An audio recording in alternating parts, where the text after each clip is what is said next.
nimwumvirize ijwi ryanjye, nsaba Imana yanyu, namwe muzobe igihugu cyanjye.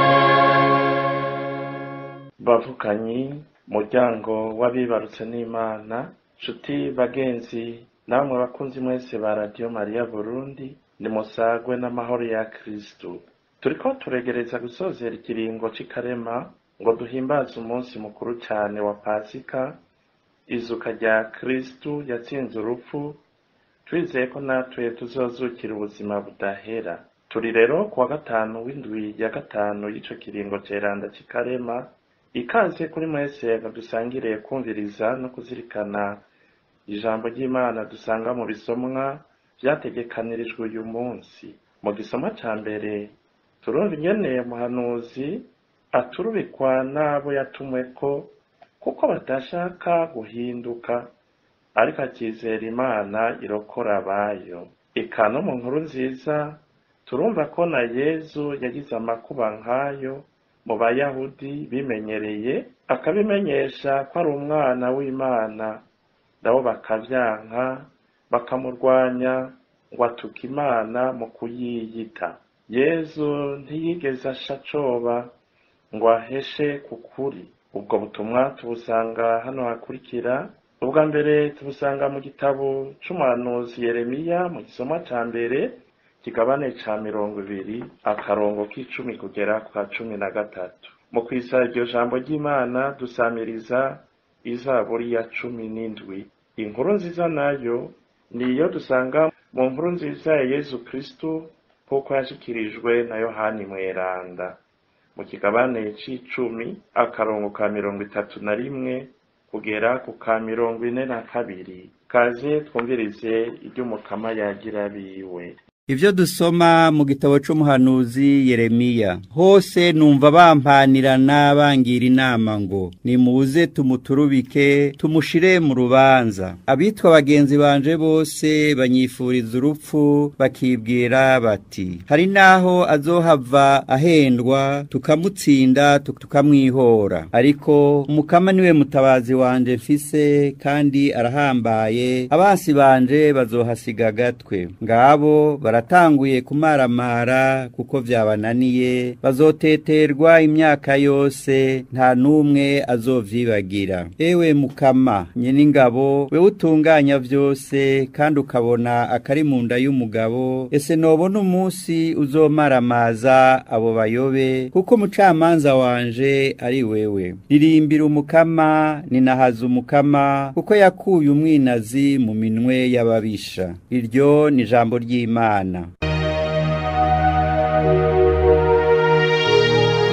Mu magorwa yanje niho natabaza Umukama, Umukama akanyumvira. Mu magorwa yanje niho natabaza Umukama, Umukama akanyumvira. Ndagukunda Mukama, uri ubukomezi bwanje. Umukama ni igitandara canje n'amahungiro yanje. Imana niyo mukiza wanje, niyo mpungirako. Niyo ntwari yanje, niyo nkinzo yanje, nzeye ko gutabaruka. Ndatabaza Umukama akwiye gushemezwa, nkaba nkize abansi banje. Mu magorwa yanje niho natabaza Umukama, Umukama akanyumvira. Nari nsigaye nkikijwe n'urupfu, umukuba w'inyenga wari wamaze kumfata, ingoyi z'ukuzimu zari zanzigitimye, imitego y'urupfu yari yantanze imbere. Mu magorwa yanje niho natabaza Umukama, Umukama akanyumvira. Mu magorwa yanje niho natabaza Umukama, nkaboroga ngatakambira Imana yanje. Umukama vyagiye mu ngoro iwe yaranyumviye, akamo kanje karamushitse mu gutwi. Mu magorwa yanje niho natabaza Umukama, Umukama akanyumvira.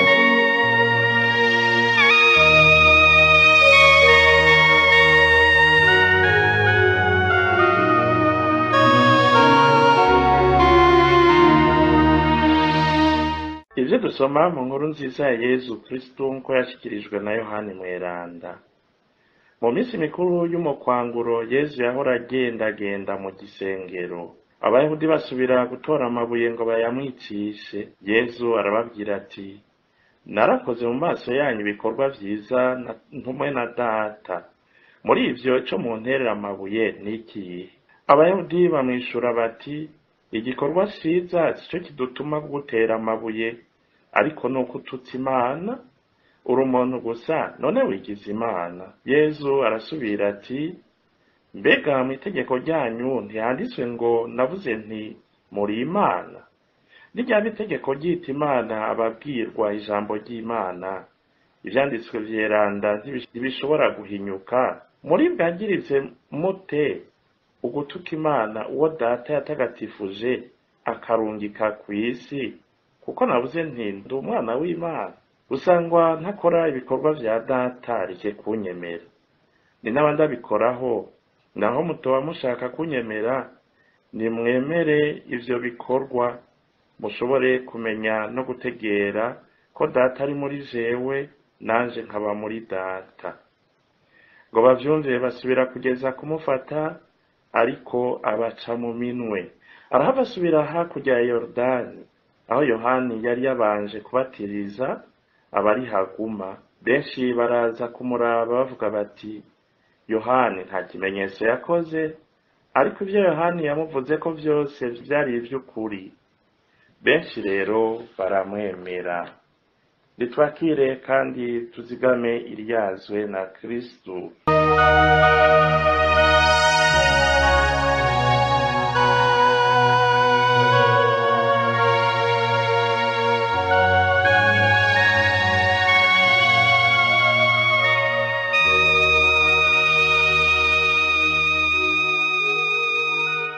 Bavukanyi bakundwa b'Umukama, basokuru bacu bati, uhagarariwe n'ingwe aravoma. Abemera Imana nabo tuti, uhagarikiwe n'Imana arakora ubutumwa adahugumbwa, no kuvuga ararema. Ivyo nivyo tubona mu bisomwa vy'uyu munsi twumvise, mu gihe turiko turegereza guhimbaza Pasika. Turacari niko mu kiringo ceranda c'ikarema, ikiringo cafashije abatari bake guhinduka no kugaruka ku Mana mukuri atari mu bwiyorobetsi. Uwuri mu bunywanyi n'Imana agendera mu muco w'ukuri, akava mu gifuri c'umwijima w'ikinyoma. Ndaho twegereje gusozera ikarema, umugambi wo kuvavanura n'inabi wo ntuhera. Narya basokuru bayamaze ngo uwutambana na mukeba ntakubita urugohe. Ni uguhoza ko rero, kuko abanyakinyoma bobo